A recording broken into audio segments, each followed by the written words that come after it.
The 791 is aesthetically pleasing. I was curious about this unit. Most audiophiles, music lovers, we have the belief that separates sound better. What I liked about this unit is everything's contained in it. For example, the phono stage, the DAC, and the streamer. It's an all-in-one unit. Now, and I think that works for some people, and so I had to be open-minded about it and separate everything on what I heard, how it sounded, and what was unique about it.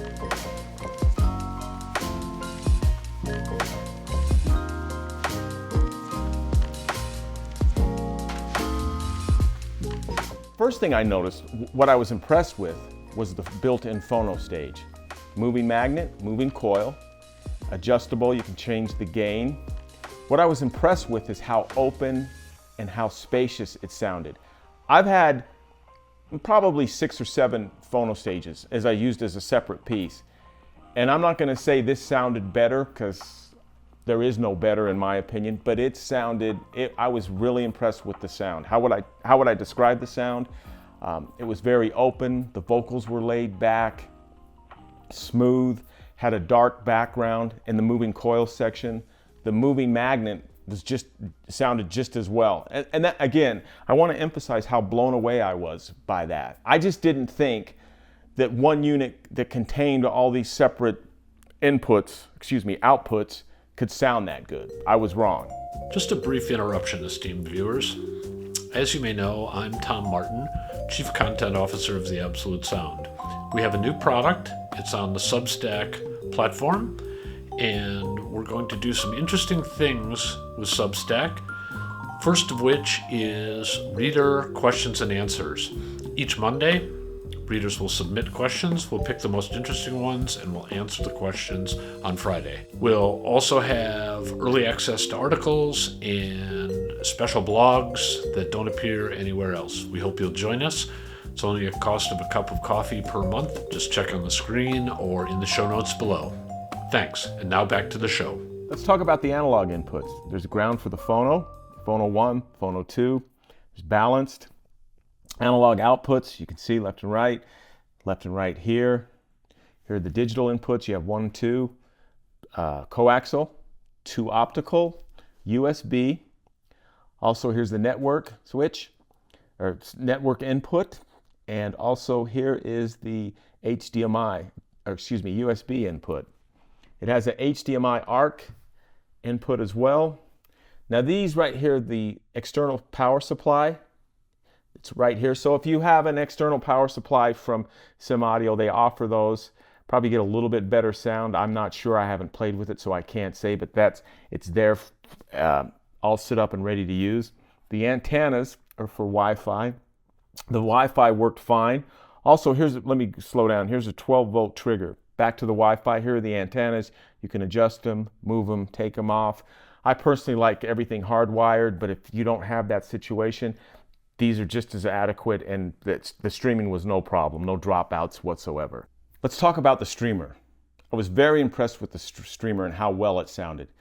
I did not know this, but Moon has its own app that they use that's integrated with the hardware. You can also use Roon, it's a Roon ready point, but the app is called Mine, which stands for Moon Intelligent Network Device. So I brought up some of my songs and did a little comparison. For example, Isaac Hayes, Hot Butter Soul, Walk On By. I listened to it on the Roon side, which sounded great through the 791. And I said, you know what? Let me try it through their app that's already integrated with the hardware to see if it sounded any better. I noticed a decent improvement.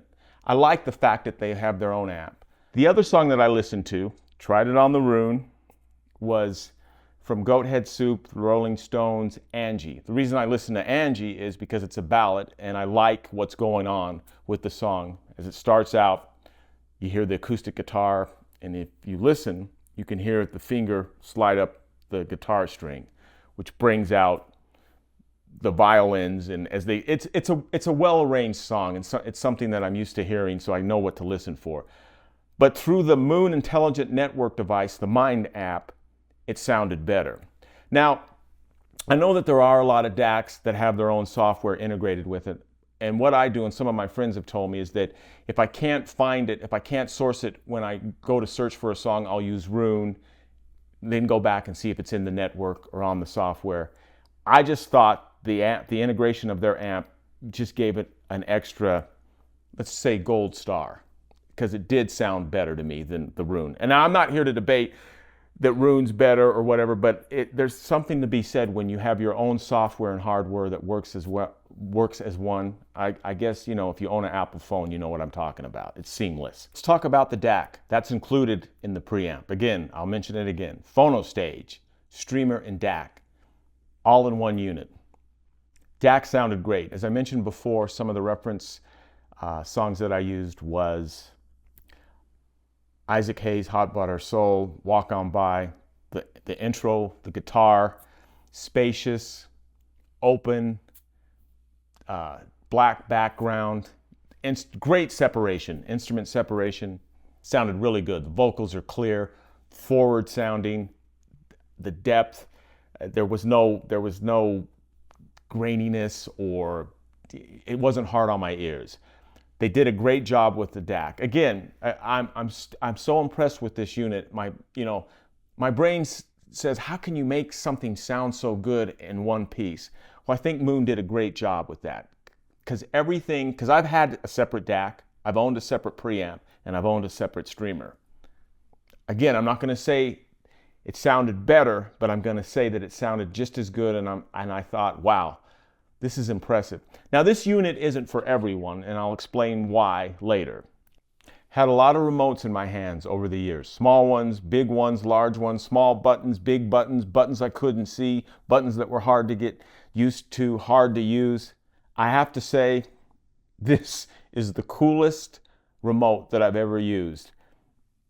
It's like you're controlling a spaceship. It's something out of a James Bond movie. So if you'll notice my finger, just a slight touch, just the volume control. It's simple, it's just really smooth. You can roll it back and forth. You tap this in between, it cycles through all the inputs, balanced, phono, analog 1, analog 2. It's just really cool. It's like I'm controlling a spaceship. Another cool feature about this remote is as I turn it, it's in half decibel intervals, which is nice. So you can't turn it too fast, you can't turn it too slow. Whoever designed this remote or thought up this remote, pure genius, pure genius. I know I'm not supposed to say the best I've ever used, but this is the best remote I've ever used. It's just it integrates well with the 791. Oh, and by the way, there are no batteries. You just charge it. If you look at the bottom here, it's a USB-C, and it seemed to last probably almost 2 months before I had to charge it. So this was a pleasure to play with and use. One of the things I liked about their company, I always talk about customer service. However, there are dealers, and I live in Utah, and the dealer, Utah Audio, I went by and asked him a couple of questions about the unit, and he was able to answer the questions. Really good customer service. I was at Exponent this past April, and they were demoing the 891, and I was fortunate enough to talk to the gentleman who had designed that, and I talked to him about the 791, and he explained some differences between the 791 and the 891. Now, the 891 is quite a bit more expensive, so that's not relevant. The reason I tell you that is that he was very engaging and answered all my questions that I had. And I had nothing but a great experience with the Utah dealer and a good experience with the company in Quebec. Another thing that I enjoyed about the unit, everything is done in-house. And also they've been around since 1980, so basically 43 years. It seems like they really care about the product, the design, the style, how it integrates. Not only does it look great, it sounds great as well. Now, when I was reviewing the 791, I used it with my reference amp, which is the Mclntosh 462. It sounded incredible, but I have not listened to their 2-channel amps, and I'm curious how it would sound with their amps and what the symmetry would be like. But that's for another day and another review. Again, I'm really impressed with the manufacturing. I like that everything's done in-house. It's done in Canada, Quebec, as I had mentioned. They seem like they care about what they're doing, just the design, the style. It's like what the sense I get is that they've thought the products through. They offer other products. I just happen to be reviewing this. In closing, so being an audiophile, loving music, and loving equipment, sometimes, and I've spoke about this before in past videos, I always have to remind myself to keep an open mind. What do I mean by that? Well, I grew up and still, believe separates. They sound better. You get better sound from separate units. But I have to say, after reviewing the Moon 791, I've changed my mind. This unit does everything that you could expect and more. The phono stage was incredible. The DAC sounded great. The streamer sounded great. I like the fact that they have their own software to access your music library. It's just a wonderful piece. Now, is this piece for everyone? That's the question you have to ask yourself. It comes in at $16,000. But if my math is correct, if you're going to buy a preamp, let's say for $5,500, a DAC for $5,500, a streamer for $5,500, you're already at $16,000. You can get any power amp that you choose to get. Of course, you'll have to add this. But I think for the person that doesn't have a lot of room or doesn't want separates or just wants something that's elegant, that's easy to operate, that's from a company that's been around for 40 years, this is a great choice. This reminds me of something that should be in a James Bond movie. Just the way it's designed, it's just a beautiful unit. I can't say enough about the 791 and just some of the features it has and how great it sounds and how musical this preamp is. Again, it goes back to being open-minded. For me anyway, I gotta have separates, That's kind of always been my mindset, if I'm gonna be honest with you. But this is the game changer. This is the unit that I would be totally happy with and comfortable with as an all-in-one unit. It's not in everybody's price range, I understand that. But for those of you that are considering an all-in-one unit, you can't go wrong with this.